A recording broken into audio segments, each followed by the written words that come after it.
Hello mga Marshi, magandang araw. Ngayong araw, magluluto tayo ng tortang sardinas. Babaunin niya ng mga anak ko for lunch. Ihiwalay natin ang laman sa sabaw. At pagkatapos, durugin natin ang isda. Durugin hanggang sa mawala na yung buo-buo.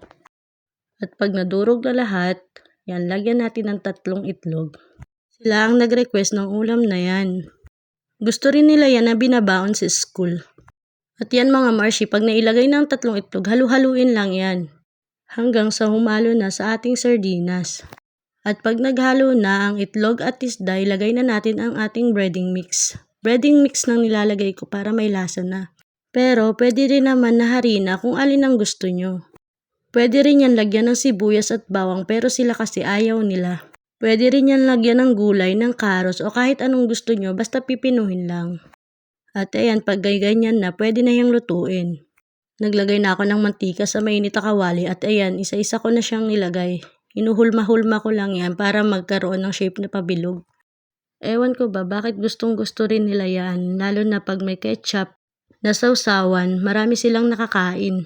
Madali lang naman lutuin yan mga Marshi at matipid pa. Hindi mo kailangan ng maraming ingredients para sa ganitong pambaon. At yan mga Marshi, luto na. Ready na pang lunch. Nilagyan ko pala yan ng sausawan na ketchup, yung iba naman toyo.